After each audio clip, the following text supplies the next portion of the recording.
राधे राधे, जय श्री कृष्णा। आप सभी का हमारे चैनल पे बहुत बहुत स्वागत है। आज हम अपने चैनल पे शनिवार व्रत की कथा लेकर आए हैं। एक समय स्वर्गलोक में सबसे बड़ा कौन के प्रश्न पर 9 ग्रहों में वाद विवाद हो रहा था। विवाद इतना बढ़ गया कि परस्पर भयंकर युद्ध की स्थिति बन गई। निर्णय के लिए सभी देवता देवराज इंद्र के पास पहुंचे और बोले, हे देवराज, आपको निर्णय करना होगा कि हम में से सबसे बड़ा कौन है। देवताओं का प्रश्न सुनकर देवराज इंद्र उलझन में पड़ गए। इंद्र बोले, मैं इस प्रश्न का उत्तर देने में असमर्थ हूँ। हम सभी पृथ्वीलोक में उज्जैनी नगरी में राजा विक्रमादित्य के पास चलते हैं। देवराज इंद्र सहित सभी ग्रह उज्जैनी नगरी पहुंचे। महल में पहुंचकर जब देवताओं ने उनसे अपना प्रश्न पूछा तो राजा विक्रमादित्य भी कुछ देर के लिए परेशान हो उठे, क्योंकि सभी देवता अपनी अपनी शक्तियों के कारण महान थे। किसी को भी छोटा या बड़ा कह देने से उनके क्रोध के प्रकोप से भयंकर हानि पहुंच सकती थी। अचानक राजा विक्रमादित्य को एक उपाय सूझा और उन्होंने विभिन्न धातुओं स्वर्ण, रजत, कांसा, तांबा, सीसा, तांगा, जस्ता, अभ्रक व लोहे के 9 आसन बनवाए। धातुओं के गुणों के अनुसार सभी आसनों को एक दूसरे के पीछे रख दिया गया। उन्होंने देवताओं को अपने अपने आसन पर बैठने को कहा। देवताओं के बैठने के बाद राजा विक्रमादित्य ने कहा, आपका निर्णय तो स्वयं हो गया है। जो सबसे पहले आसन पर विराजमान है वही सबसे बड़ा है।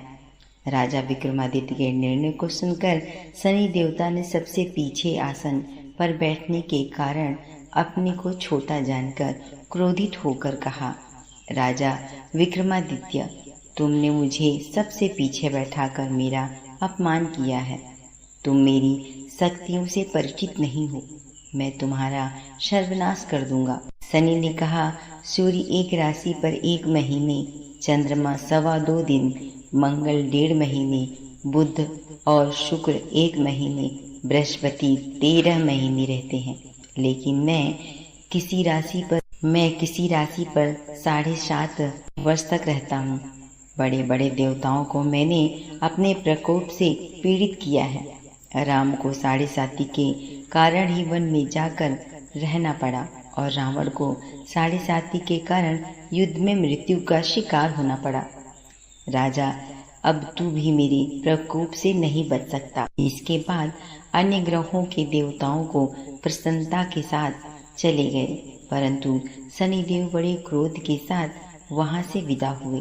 राजा विक्रमादित्य पहले की तरह ही न्याय करते रहे। उनके राज्य में सभी स्त्री पुरुष बहुत आनंद से जीवन यापन करते रहे थे। कुछ दिन ऐसे ही बीत गए। उधर शनि देवता अपने अपमान को भूल नहीं पाए।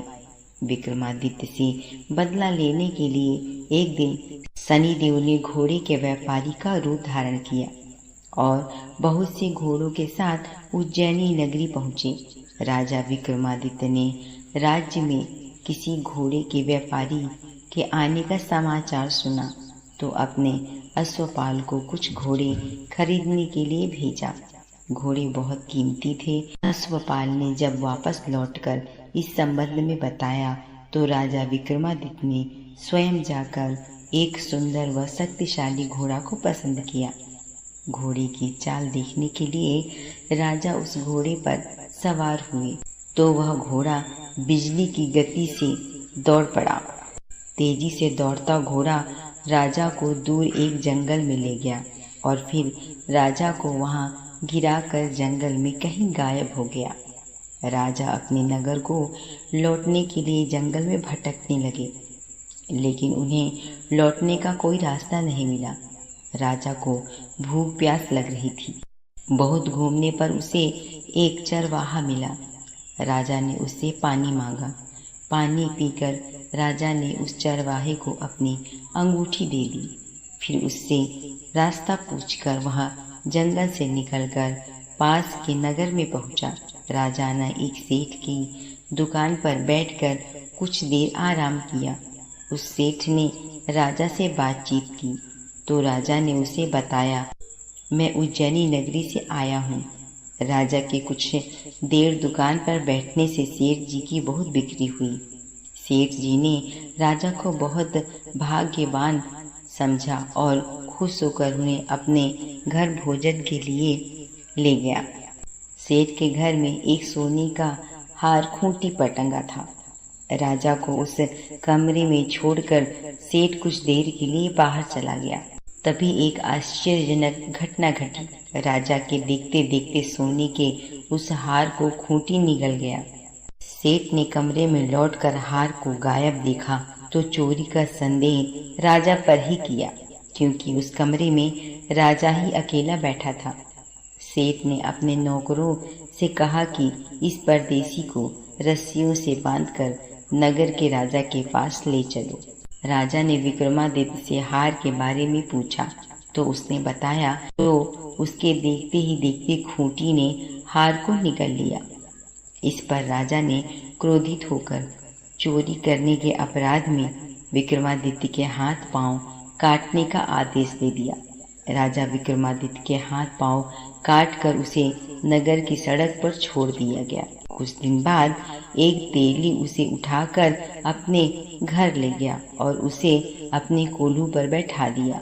राजा आवाज देकर बैलों को हाँकता रहता। इस तरह तेली का बैल चलता रहता और राजा को भोजन मिलता रहा। शनि के प्रकोप की 7.5 पूरी होने पर वर्षा ऋतु प्रारंभ हुई। राजा विक्रमादित्य एक रात मेघ मल्लाह गा रहा था कि तभी नगर के राजा की लड़की राजकुमारी मोहिनी रथ पर सवार उस तेली के घर के पास से गुजरी। उसने मेघ मल्लाह सुना तो उसे बहुत अच्छा लगा और दासी को भेजकर गाने वाले को बुला लाने को कहा। दासी ने लौटकर राजकुमारी को अपंग राजा के बारे में सब कुछ बता दिया। राजकुमारी उसके मेघ मल्लाह से बहुत मोहित हुई, अतः उसने सब कुछ जानकर भी अपंग राजा से विवाह करने का फैसला किया। राजकुमारी ने अपने माता पिता से जब यह बात कही तो वे हैरान रह गए। रानी ने मोहिनी को समझाया, बेटी तेरे भाग्य में तो किसी राजा की रानी होना लिखा है, फिर तो उस अपंग से विवाह करके अपने पांव पर कुल्हाड़ी क्यों मार रही है। राजकुमारी ने अपनी जिद पर अड़ी रही।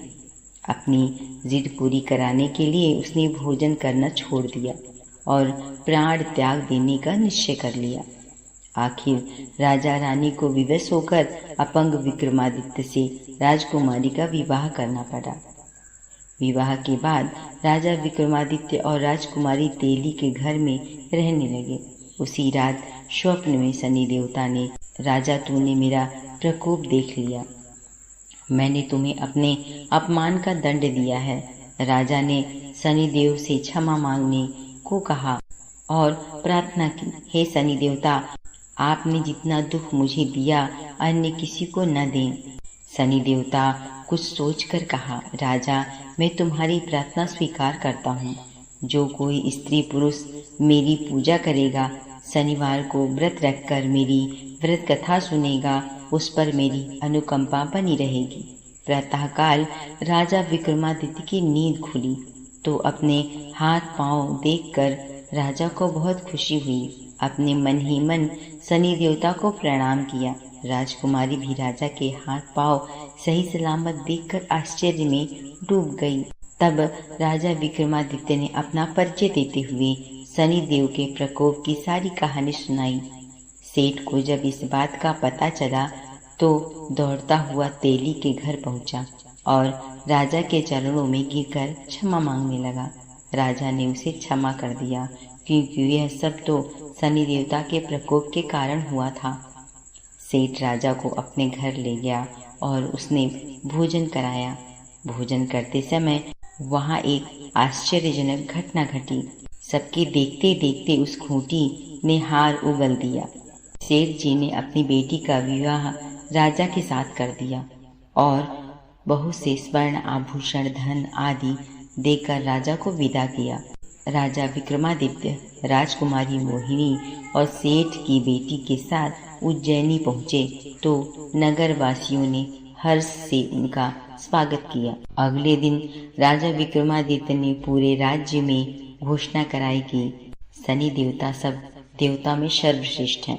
प्रत्येक स्त्री पुरुष शनिवार को उनका व्रत करें और व्रत कथा अवश्य सुने। राजा विक्रमादित्य की घोषणा से शनिदेव बहुत प्रसन्न हुए। शनिवार का व्रत करने और व्रत कथा सुनने के कारण सभी लोगों की मनोकामनाएं शनि देवता की अनुकंपा से पूरी होने लगी। सभी लोग आनंद पूर्वक रहने लगे। जय शनिदेव।